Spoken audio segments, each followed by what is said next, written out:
The cryogenic chamber hissed open with a sound like escaping steam, releasing a cloud of frozen vapor that obscured the pale figure lying motionless inside.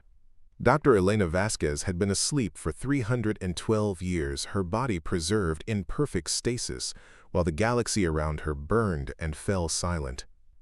The Kronar Empire's medical technicians stepped back as her eyes fluttered open, revealing irises the color of autumn leaves that seemed too bright, too alive for someone who had been legally dead since the 23rd century. Before we jump back in, tell us where you're tuning in from, and if this story touches you, make sure you're subscribed, because tomorrow I've saved something extra special for you. Subject is conscious, announced Chief Medical Officer Vorth through his translator device, his chitinous mandibles clicking with satisfaction. The insect-like alien towered over the awakening human, his forearms making precise notes on a digital tablet, while his compound eyes studied her with scientific detachment. Vital signs are stabilizing within expected parameters. Elena's first breath of recycled air burned her lungs as she struggled to sit up, her muscles weak from centuries of disuse. The medical bay around her gleamed with alien technology she didn't recognize, all curved surfaces and pulsing blue lights that hurt her eyes. Through a viewport, she could see stars scattered across the darkness of space, but none of the constellations looked familiar. This wasn't Earth's sky. "Where am I?" she whispered, her voice barely audible after so long in silence. General Thakx stepped into view, his massive form blocking out the overhead lights. The Kronar military leader stood nearly 9 feet tall, his exoskeleton polished to a mirror shine and decorated with battle honors from a dozen conquered worlds. His smaller secondary arms gestured dismissively, while his primary limbs remained crossed behind his back in a pose of absolute authority. "You are aboard the Imperial Dreadnought Devastator, human," Thakx said through his translator, the mechanical voice carrying none of the subtle harmonics of his natural speech. "You have been retrieved from the ruins of your species' final research station on the planet you called New Cambridge." The memories came flooding back slowly, like water seeping through a damaged dam. Elena remembered the evacuation alarms, the desperate scramble to preserve Earth's accumulated knowledge before the Kronar fleet arrived. She had volunteered for the experimental cryogenic program, along with dozens of other librarians and researchers, hoping that someday they might be awakened to help rebuild human civilization. Instead, she had awakened as a specimen in an alien laboratory. "My colleagues," she managed to say, trying to focus her blurry vision on the towering alien commander.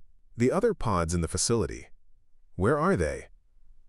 Vorth made a note on his tablet before responding with clinical detachment. "The other preservation units suffered power failures over the centuries. Their occupants did not survive. You are the last functional human in our possession." Elena felt something cold and heavy settle in her chest, but she kept her expression neutral. 300 years of isolation had ended with the news that she was completely alone in a galaxy dominated by her species' conquerors.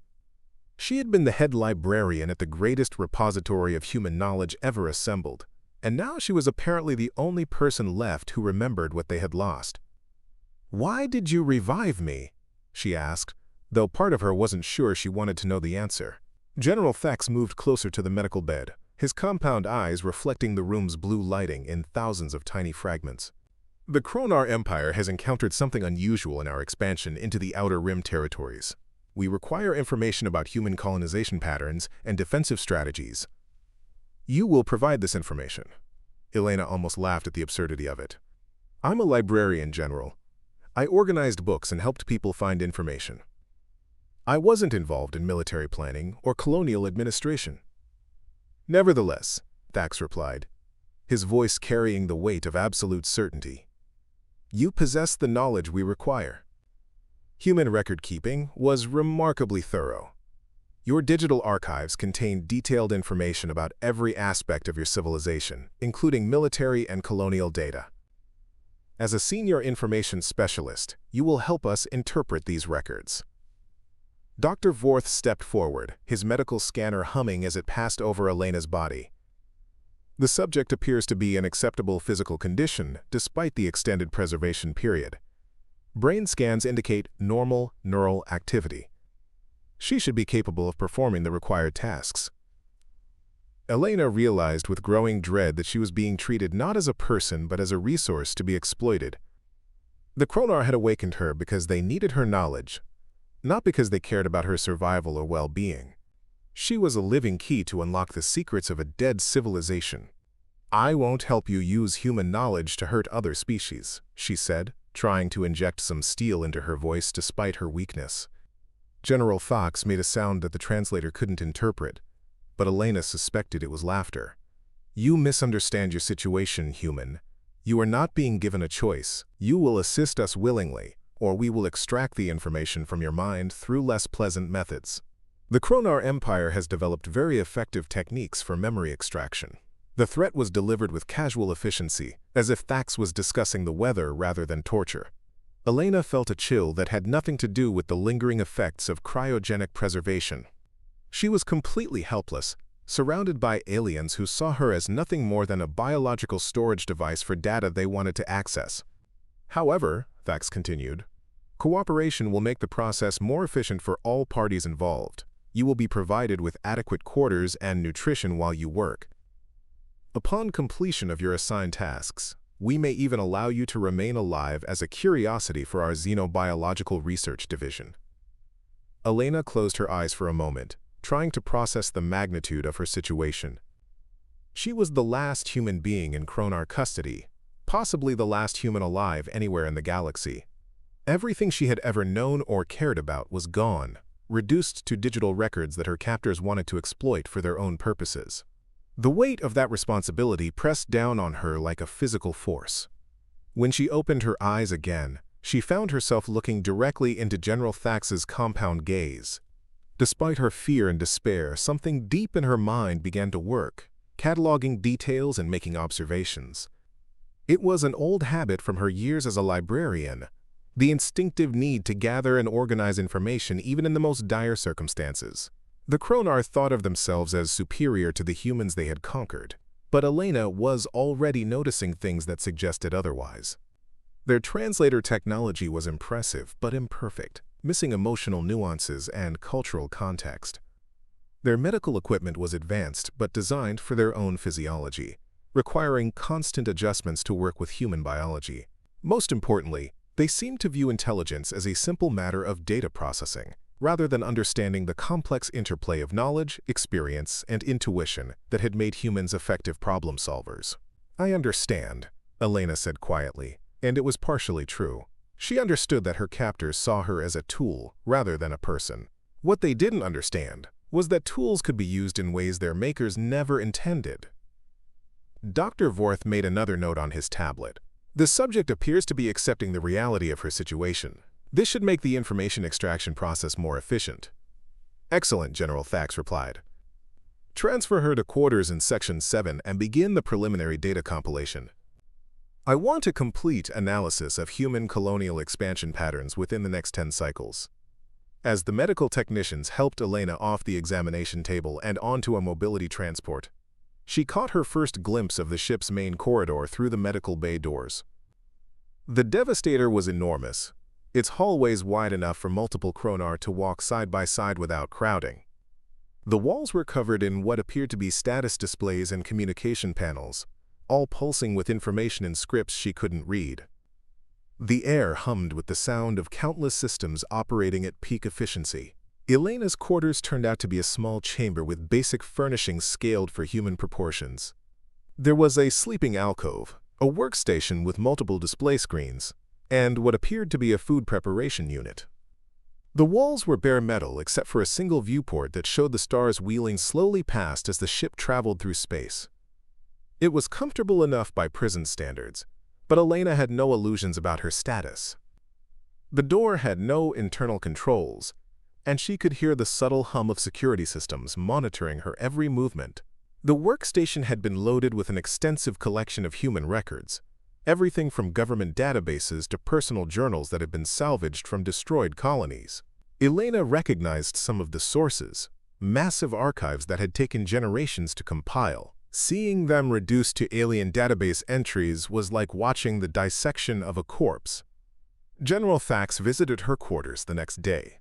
accompanied by a new alien Elena hadn't seen before. This one was smaller than the typical Kronar warrior, with modifications to its exoskeleton that suggested a focus on intellectual rather than physical pursuits. "This is Scholar Zeph," Thakx announced.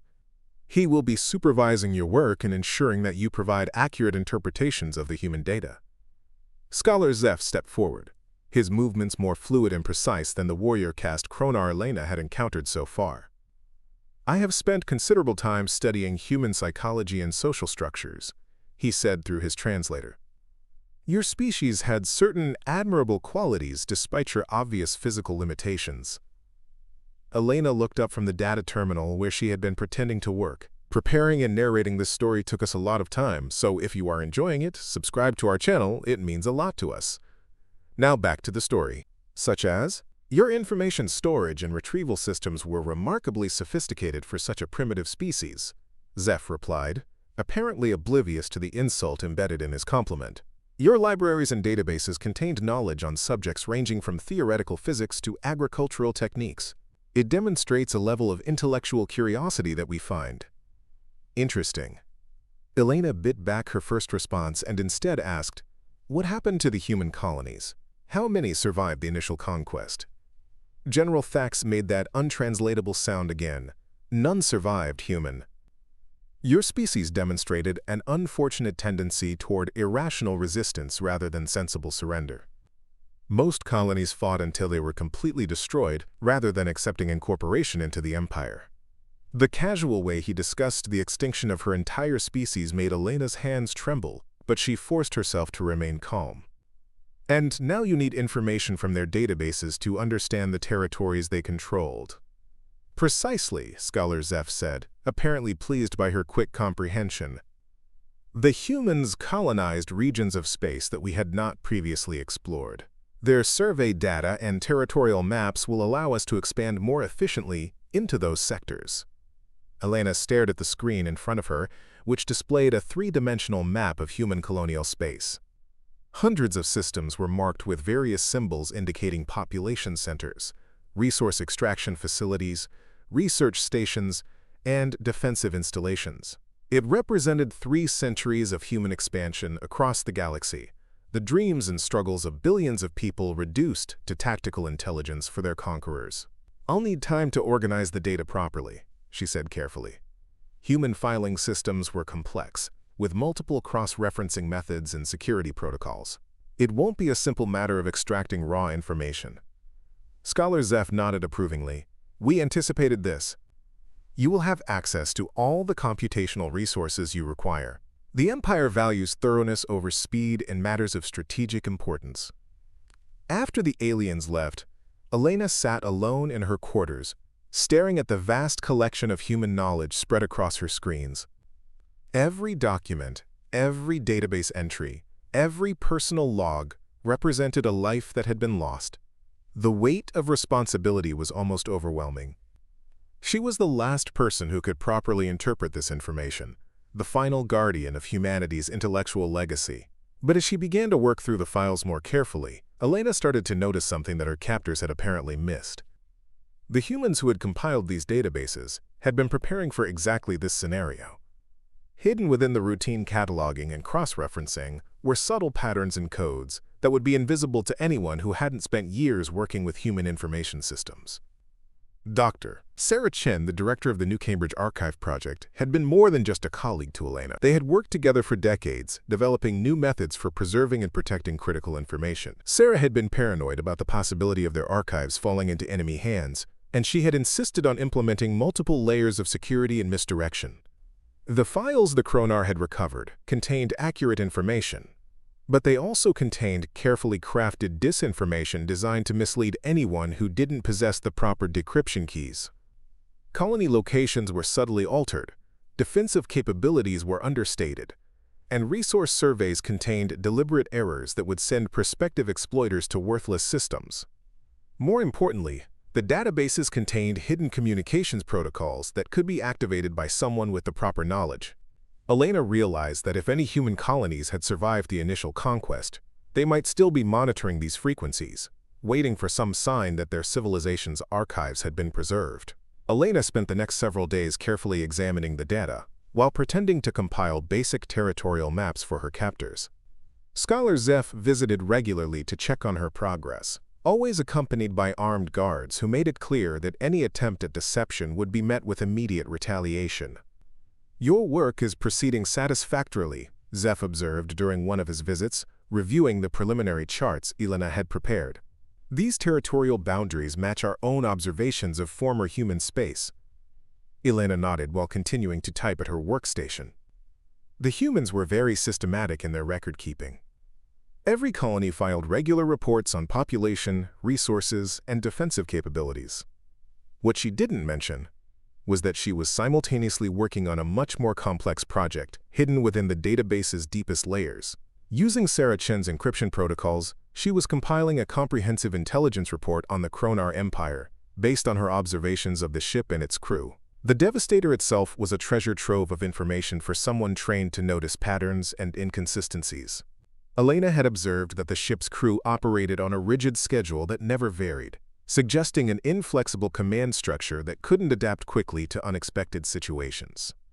The aliens' translator technology, while sophisticated, relied on centralized processing that could potentially be disrupted. Most importantly, their overconfidence in their own superiority made them careless about security around what they perceived as a helpless prisoner. Elena had also noticed that the Kronar were experiencing problems they hadn't anticipated. Several times she had heard urgent communications in their natural language that the translators couldn't properly interpret, but the emotional undertones suggested frustration and concern. Their expansion into human territory wasn't proceeding as smoothly as they had expected. During her second week aboard the Devastator, Elena made a discovery that changed everything. While searching through a collection of personal logs from the new Cambridge facility, she found a message that had been specifically coded for her recognition. It was embedded in what appeared to be a routine maintenance report, but Elena recognized the subtle linguistic markers that Sarah Chen had taught her to use. The message was brief but electrifying. "Package delivered to safety. Waiting for confirmation signal. Hope remains." Elena stared at the screen for several minutes, her heart racing with the implications. Somewhere in the galaxy, human survivors were still alive and still fighting. The new Cambridge facility had successfully transmitted critical information to hidden colonies before the Kronar attack. Most importantly, they were monitoring the communication frequencies embedded in the archive databases, waiting for some sign that Elena or another librarian had survived to reactivate the network. The knowledge that she wasn't alone gave Elena new purpose, but it also presented an almost impossible challenge. She needed to find a way to send a response signal without alerting her captors to what she was doing. The Kronar monitored all communications from the ship, and any unauthorized transmission would be detected immediately. Elena spent several more days carefully studying the ship's communication systems while continuing to provide her captors with the intelligence reports they demanded. Scholar Zeph seemed increasingly pleased with her work, apparently unaware that every piece of accurate information she provided was being balanced by subtle pieces of misinformation that would send Kronar forces into dangerous or worthless regions of space. "Your efficiency is remarkable," Zeph commented during one of his visits. "We had estimated that this analysis would require several months to complete, but you appear to be making much faster progress." Elena looked up from her workstation with what she hoped was a convincing expression of resignation. "There's not much else for me to do. Working with the data helps me feel connected to my former life." "An understandable psychological response," Zeph replied. "Humans appear to derive emotional satisfaction from intellectual tasks, even under adverse circumstances." What the scholar didn't understand was that Elena's apparent compliance was masking the most complex and dangerous project of her career. Using her deep knowledge of information systems and her understanding of human psychological patterns, she was preparing to do something that would either save the last remnants of humanity or result in her immediate execution. General Thakx made his weekly inspection of her quarters 3 days later, reviewing her latest territorial analysis with apparent satisfaction. "Your work continues to meet our standards, human. The intelligence you have provided will allow us to efficiently exploit the resources of former human space." Elena nodded submissively while her fingers continued to work at the keyboard, making minor adjustments to the star charts displayed on her screens. "I'm glad to be useful, General." It gives my existence some purpose. Indeed, Thakx replied, apparently pleased by her acceptance of her fate. Upon completion of this project, you may be assigned to assist with the analysis of other conquered species databases. Your skills appear to be applicable to a variety of information systems. After the general left, Elena returned to her true work with renewed urgency. She had been aboard the Devastator for almost 3 weeks, and she knew that her usefulness to the Kronar was limited. Once she had finished extracting all the information they wanted from the human databases, she would become expendable. Her only chance of survival, and humanity's only chance of resurrection, lay in the desperate plan she had been developing in secret. The communication protocols hidden in the archive databases were sophisticated, but they required a specific activation sequence that could only be transmitted during a narrow window when the ship's communication array was oriented toward a particular sector of space. Elena had been monitoring the ship's navigation patterns, and she calculated that the optimal transmission window would occur in exactly 43 hours. Elena spent the remaining time carefully preparing her message and studying every detail of the ship's security systems. She would have only one chance to get this right, and failure would mean not just her death, but the permanent loss of humanity's last hope for survival. As she worked through the night, Elena thought about all the librarians and archivists who had come before her, people who had dedicated their lives to preserving knowledge for future generations. She had never imagined that she would become the final guardian of humanity's intellectual legacy, but she was determined to prove worthy of the trust that had been placed in her. The stars wheeled slowly past her viewport as the Devastator continued its journey through the conquered territories of human space. Somewhere in that vast darkness, hidden colonies were waiting for a sign that their civilization's memory had survived. Elena was going to make sure they received that sign, no matter what the cost to herself. Tomorrow would bring the transmission window and the most important test of her life.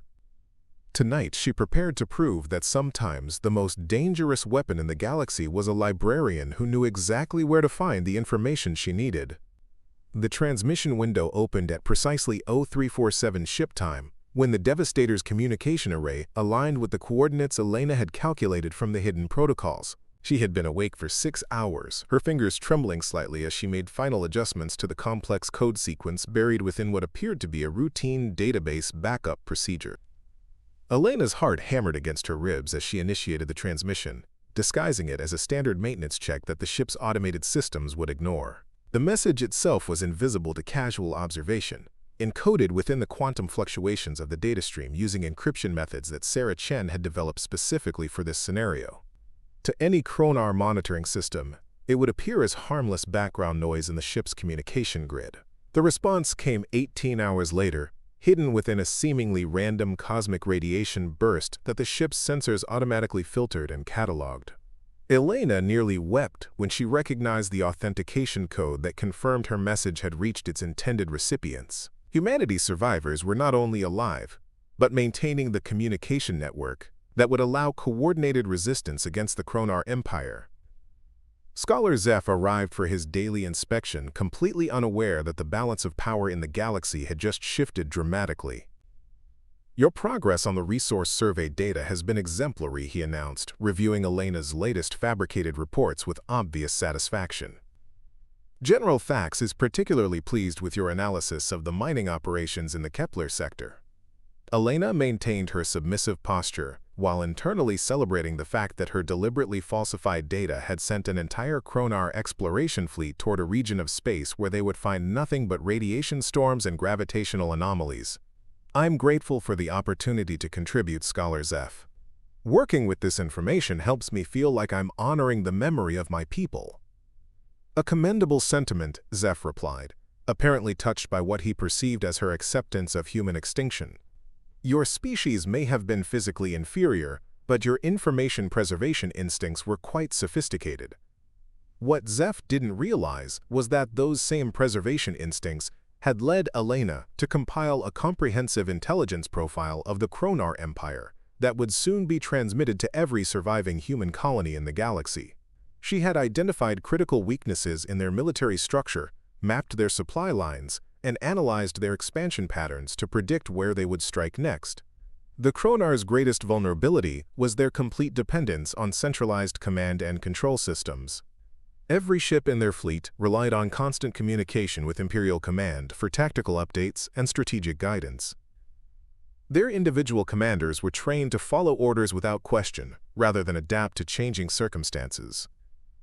Elena had realized that disrupting these communication networks would paralyze their military forces more effectively than any conventional attack. Over the following days, Elena began implementing the next phase of her plan. Using her access to the ship's database systems, she started introducing subtle errors into the Kronar's intelligence files. Navigation coordinates were shifted by minute amounts that would become significant over interstellar distances. Resource surveys were modified to make worthless systems appear valuable, while hiding the true locations of strategic materials. Most importantly, she began inserting dormant code fragments that would activate when the information was transmitted to other Kronar vessels.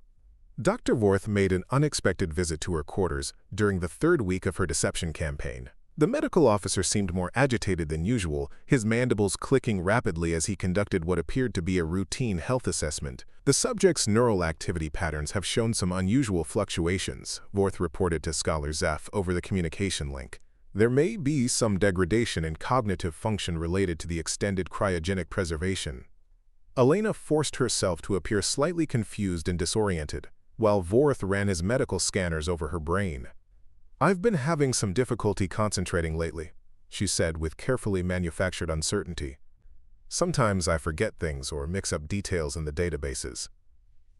Scholar Zeph frowned at this news, though his alien features made the expression difficult to read. This could compromise the accuracy of her work. "Perhaps we should consider memory enhancement procedures to stabilize her cognitive functions." "That would be inadvisable," Vorth replied quickly. "Human neural tissue is extremely fragile compared to Kronar physiology. Any invasive procedures could cause permanent damage or death. It would be more efficient to simply verify her work through redundant analysis."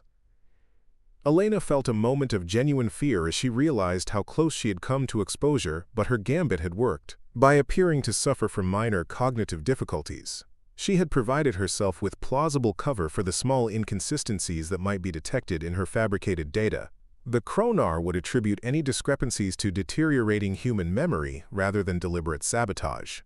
The breakthrough came during her fourth week aboard the Devastator, when Elena discovered that the ship's central computer system contained detailed records of every world the Kronar Empire had conquered over the past century. The files included tactical assessments, resource inventories, and most importantly, the locations of surviving populations that had been enslaved rather than exterminated. Elena's hands shook as she realized the magnitude of what she had found. The Kronar hadn't just destroyed civilizations, they had also preserved specimens from each conquered species for research and entertainment purposes. Billions of sentient beings were being held in labor camps and research facilities throughout Kronar space, their knowledge and capabilities completely wasted by an empire that saw them as nothing more than exotic animals. This information changed everything. Elena wasn't just fighting to preserve human civilization. She was fighting for the liberation of every species that had fallen to Kronar conquest. The hidden network of human colonies could become the foundation for a galactic resistance movement that would free countless enslaved populations. Elena began encoding this intelligence into her hidden transmissions, using the database maintenance protocols to send detailed information about Kronar prison worlds, supply depots, and military installations to the surviving human colonies. Each transmission was carefully disguised and scheduled to coincide with routine ship operations that would mask the unusual communication activity. General Thakx made his final inspection of Elena's work 5 weeks after her revival, apparently satisfied that the Human Intelligence Project was nearing completion. "Your analysis of the colonial defense networks has been particularly valuable," he announced, reviewing her latest fabricated reports. "This information will allow us to neutralize any remaining automated systems that might pose a threat to our expansion forces." Elena nodded respectfully while suppressing her satisfaction at the knowledge that her falsified defense data would actually lead Kronar forces into carefully prepared ambushes. The surviving human colonies had been using her intelligence reports to reposition their forces and prepare coordinated strikes against the Empire's supply lines. "I trust this concludes your usefulness to the Empire," Thakx continued. "Dr. Vorth has requested permission to conduct some final medical experiments before your disposal." The casual mention of her impending execution sent a chill through Elena's body, but she maintained her submissive facade. "I understand, General. I'm grateful for the opportunity to have served some purpose in my final days." "Indeed," Thakx replied, apparently pleased by her acceptance of death. "Your cooperation has been noted in my reports to Imperial Command. Your species may have been weak, but you demonstrated admirable compliance in the face of inevitable extinction." After the general left, Elena activated the final phase of her plan. The dormant code fragments she had been inserting into the Kronar database systems over the past month were designed to activate simultaneously across the entire Imperial fleet. When triggered, they would create cascading failures in communication systems, navigation computers, and weapons control networks. The activation signal was hidden within what appeared to be a routine data compression protocol, something that would be automatically propagated throughout the Kronar network as part of standard database maintenance. Elena had calculated that the code would reach critical mass within 72 hours, at which point every ship in the Imperial fleet would simultaneously lose the ability to coordinate their operations. Elena spent her final night aboard the Devastator composing a message that would serve as humanity's declaration of renewed existence. The transmission would be broadcast on every frequency simultaneously, carried by the same network that had been disseminating her intelligence reports to the hidden colonies. It would announce to the galaxy that human civilization had survived and was prepared to lead a liberation movement against the Kronar Empire. The message was personal as well as strategic, carrying the names and memories of every colleague Elena had lost during the conquest of Earth. She wanted the galaxy to know that humanity fought not just for survival but for justice, remembering every life that had been taken and every world that had been destroyed by Kronar aggression. Dr. Vorth arrived the next morning with a squad of medical technicians, apparently eager to begin his final experiments on the last human specimen. Elena submitted to their preparations with apparent resignation, allowing them to transport her to the ship's main laboratory complex. The medical bay was filled with equipment designed for biological research, much of it clearly intended for invasive procedures on living subjects. Elena felt a moment of genuine terror as she realized what her final hours might entail, but she forced herself to focus on the timer counting down in her mind. The activation signal for her viral code was scheduled to transmit in less than 6 hours. The subject's neural tissue should provide valuable insights into human cognitive processes, Vorth explained to his assistants as they prepared their instruments. Despite their physical weakness, humans demonstrated certain problem-solving capabilities that warrant study. Elena was secured to an examination table with restraints designed for subjects much larger and stronger than herself. The irony wasn't lost on her that the Kronar's assumption of human physical inferiority had led them to use inadequate security measures throughout her captivity. Scholar Zeph arrived to observe the medical procedures, apparently fascinated by the opportunity to study living human brain tissue. "This represents the final chapter in our analysis of human civilization," he announced. "After today, we will possess complete understanding of every aspect of their species." What neither alien realized was that Elena had used her time in the medical bay to make final observations of the ship's most critical systems. The laboratory was located adjacent to the main computer core, and she could see through the transparent barriers that separated the two sections. Everything she had theorized about Kronar technology was confirmed by direct observation of their primary processing systems. The aliens had built their entire civilization around the concept of centralized control and absolute hierarchy. Every system was designed to receive orders from higher authority rather than operate independently. Their computers, their social structures, and their military organization all reflected this fundamental philosophy of top-down command. Elena smiled as she realized that this philosophical weakness would make the Kronar Empire particularly vulnerable to the type of distributed attack she had engineered. Human civilization had learned to survive through decentralization and redundancy, concepts that were apparently foreign to Kronar thinking. The activation time arrived while Dr. Vorth was still calibrating his neural interface equipment. Elena felt a moment of profound satisfaction as her hidden code began propagating through the ship's computer networks, carrying instructions that would fundamentally alter the balance of power in the galaxy. The first sign of system failure was a barely noticeable flicker in the laboratory's lighting. Dr. Vorth paused his preparations and looked around with mild concern, but the lights stabilized and he returned to his work. Elena knew that the real chaos was just beginning. Within an hour, communication systems throughout the Kronar fleet began experiencing mysterious malfunctions. Navigation computers started producing conflicting readings. Weapons systems developed targeting errors that made precision fire impossible.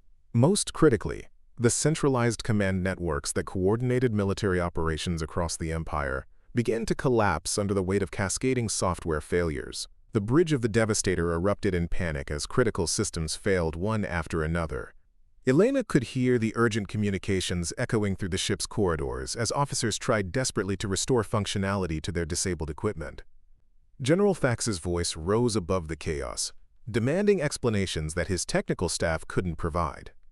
Scholar Zeph abandoned the medical procedure to investigate the ship-wide crisis, leaving Elena alone with Dr. Vorth and his confused assistants. The medical officer was struggling to understand why his own equipment was behaving erratically, unaware that the same viral code affecting the ship's main systems had also infiltrated his laboratory networks. Elena used the distraction to test the restraints holding her to the examination table. As she had suspected, they were designed for much larger subjects and could be escaped by someone with sufficient flexibility and determination. Her years of physical therapy following cryogenic preservation had actually improved her joint mobility beyond normal human ranges. The ship's emergency lighting activated as main power systems fluctuated, casting the laboratory in an ominous red glow. Elena could hear the sound of running footsteps in the corridors as crew members rushed to respond to system failures throughout the vessel. In the midst of this chaos, one small human woman slipping out of an inadequately secured medical restraint would go completely unnoticed. Elena moved quietly through the ship's corridors, using her detailed knowledge of the vessel's layout to avoid the main traffic areas where crew members were frantically attempting damage control. Her destination was the primary communication array, where she intended to broadcast the message that would announce humanity's return to the galactic stage. The communication center was in chaos when Elena arrived, with technicians desperately trying to restore contact with Imperial Command. None of them noticed the small figure in medical clothing who slipped past their workstations and accessed a secondary communication terminal. Elena's message began transmitting on every available frequency, carried by the ship's own communication array to reach every corner of the galaxy. The words she had crafted during her captivity now rang out across the darkness, calling every enslaved species to rise up against their Kronar oppressors. The message concluded with a detailed intelligence briefing that revealed the locations of every Kronar military installation, supply depot, and prison world that Elena had discovered in the ship's databases. Most importantly, it included the activation codes that would allow resistance forces to trigger the viral software she had planted throughout the Imperial fleet. General Thakx finally located Elena in the communications center, but by then her transmission was complete and propagating through communication networks across the galaxy. The massive alien commander stood in the doorway, his compound eyes reflecting the red emergency lighting as he stared at the small human who had somehow brought his empire to its knees. "Impossible," Thakx said, his translator struggling to convey the shock and disbelief in his voice. "You are just a librarian, a keeper of books and databases. How could you have done this?" Elena stood up from the communication terminal and faced the alien general without fear. "That's exactly how I did it, General. You saw me as a harmless keeper of information, but you never understood what information really means. Knowledge is power, and I just gave that power to every species you've ever enslaved." Across the galaxy, Elena's message was being received by hidden human colonies, enslaved alien populations, and resistance movements that had been waiting for exactly this moment. The intelligence she had gathered during her captivity was already being used to coordinate simultaneous strikes against Kronar installations throughout their territory. The Devastator shuddered as its weapons systems failed completely, leaving the mighty warship as helpless as any of the species it had been designed to conquer. Similar failures were cascading through every vessel in the Kronar fleet, as Elena's viral code systematically dismantled the technological infrastructure that held their empire together. General Thakx raised his primary arms toward Elena, his claws extended in a gesture of final aggression. But before he could strike, the ship's artificial gravity fluctuated and sent him stumbling against the wall. Even the most basic life support systems were beginning to fail as Elena's code reached deeper into the ship's operating networks. "Your empire is finished," Elena said quietly, her voice carrying across the chaos of the failing ship. "Every species you've conquered is rising up simultaneously. Your fleets are disabled. Your communication networks are collapsing. And it all started with one librarian who knew how to find the information she needed." The lights went out completely as the Devastator's main power core finally succumbed to the cascading system failures. In the darkness, Elena could hear the sound of escape pods launching as the Kronar crew abandoned their dying ship. General Thakx was somewhere in that darkness too, but Elena no longer cared about her former captor. She had work to do. Elena made her way to the ship's emergency communication station, which operated on independent power systems that hadn't been affected by her viral code. Using the protocols she had learned during her captivity, she sent out a general distress signal that would guide human rescue ships to her location. The response came within hours, as a small fleet of human vessels emerged from hyperspace to rendezvous with the drifting Devastator. Elena watched through the observation deck as her people's ships approached, their sleek designs a sharp contrast to the brutal functionality of Kronar architecture. Captain Maria Santos of the rescue ship Defiance was the first person Elena had spoken to in her native language since awakening from cryogenic sleep. The conversation was emotional for both women, as Santos explained how the hidden colonies had survived and grown stronger during the centuries of Kronar occupation.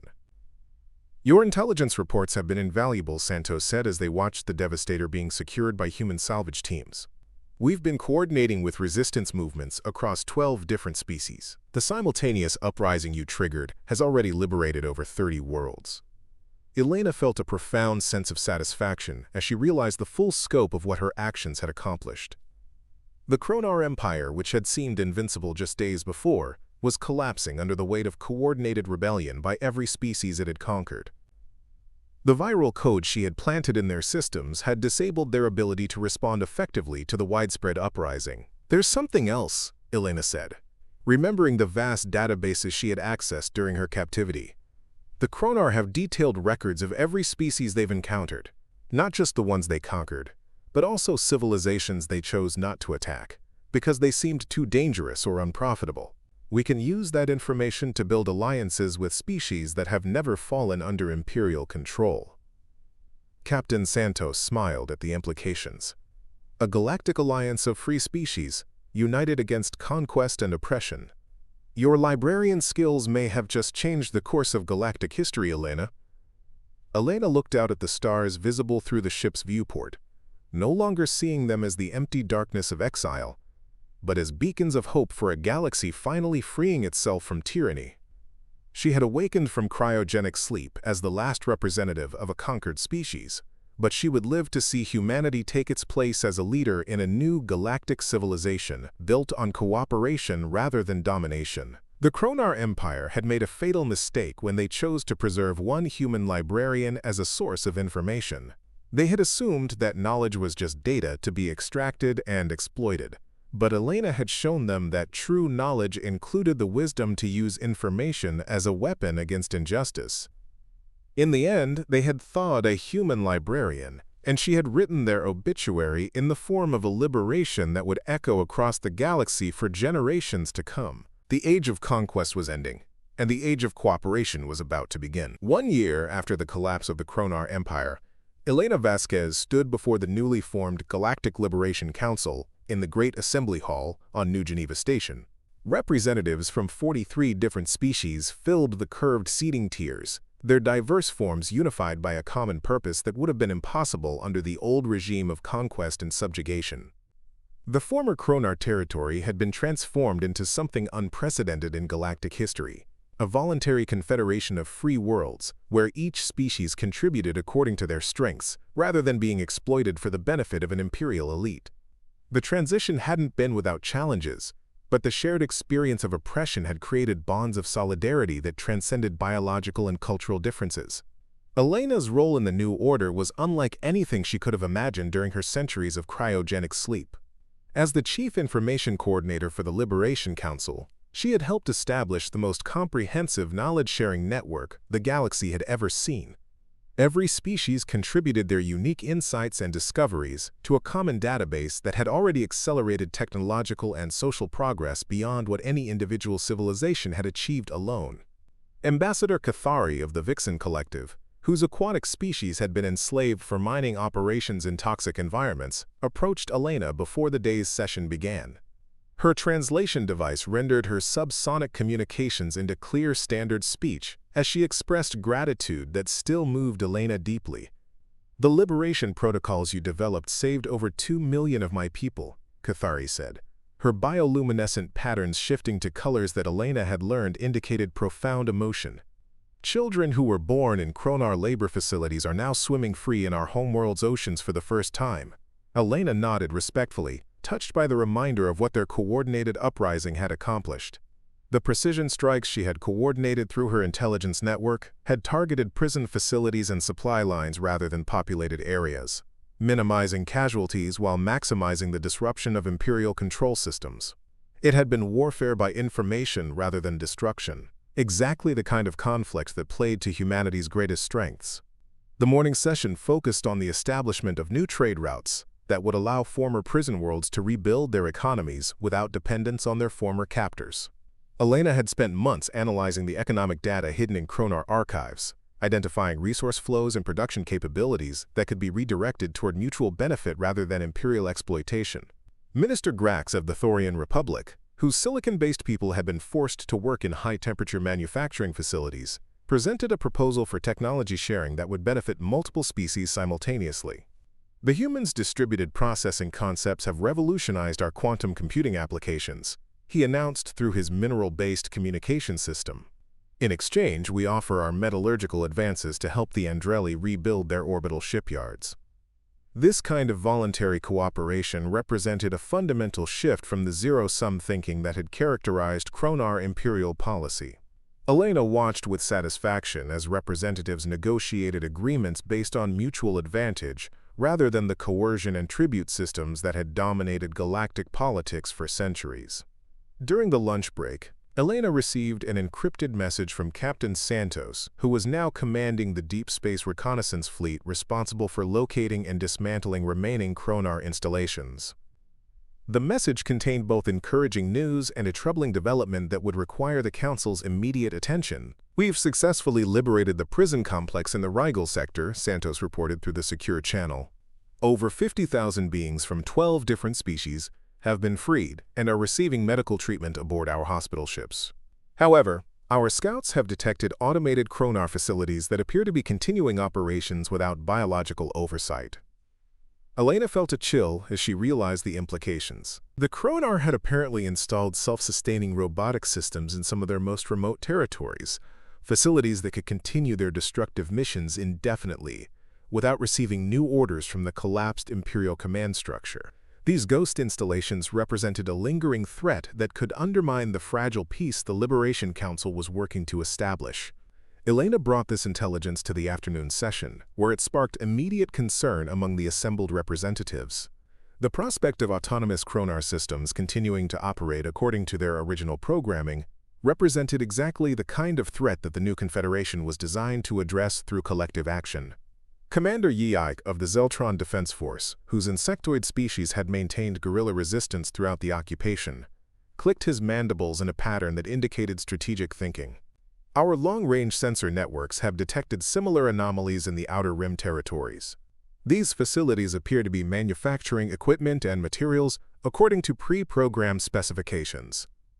Elena called up the tactical displays that showed the locations of suspected automated installations scattered throughout former Kronar space. The pattern was deliberately obscure, designed to make detection and coordination difficult for any liberation forces that might threaten Imperial continuity. However, Elena's analysis of Kronar strategic thinking had given her insights into their planning methodologies that made their hidden installations more predictable.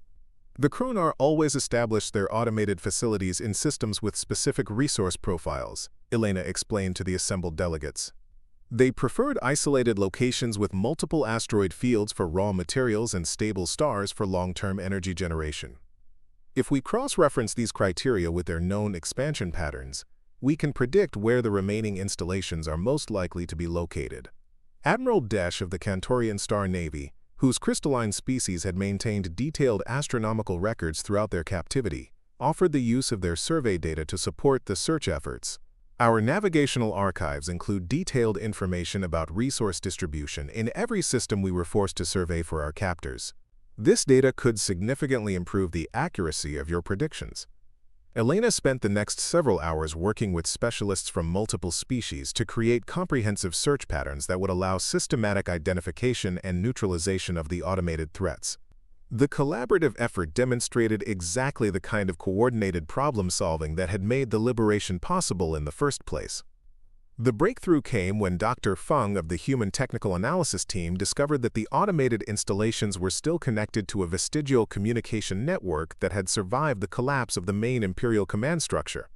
The facilities were designed to report their status and receive updates through a highly encrypted system that the Kronar had believed was unbreakable. The encryption algorithms are based on mathematical principles that the Kronar assumed were beyond the capability of primitive species, Dr. Feng explained to the technical committee. However, our collaborative approach allows us to combine insights from multiple mathematical traditions that individually might not have been sufficient to crack their codes. Elena smiled at the irony. The Kronar's assumption of intellectual superiority had led them to create security systems that could be defeated by the very cooperation they had dismissed as weakness.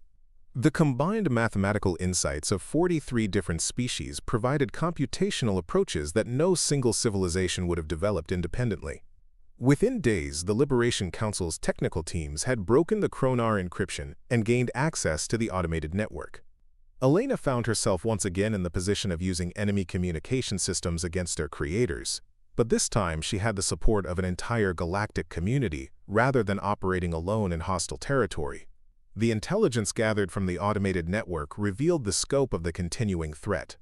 Over 200 robotic installations were still operating throughout former Kronar space, producing weapons, surveillance equipment, and other tools of oppression, according to programming that had been designed to operate for centuries without supervision.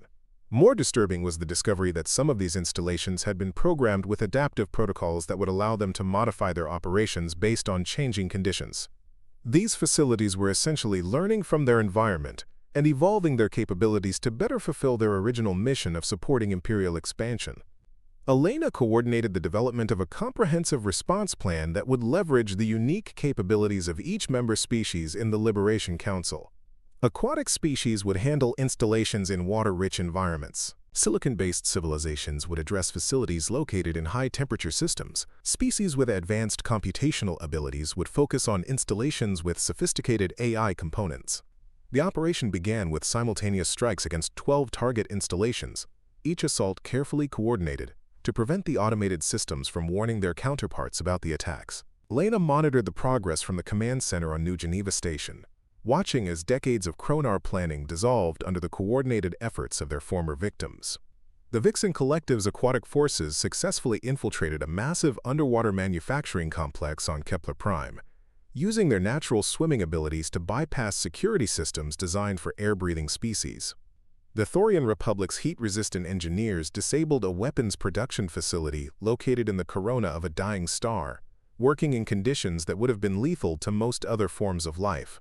Most satisfying to Elena was watching human teams work alongside their alien allies to tackle the most complex installations, those with advanced AI systems that required sophisticated counter-programming to neutralize safely.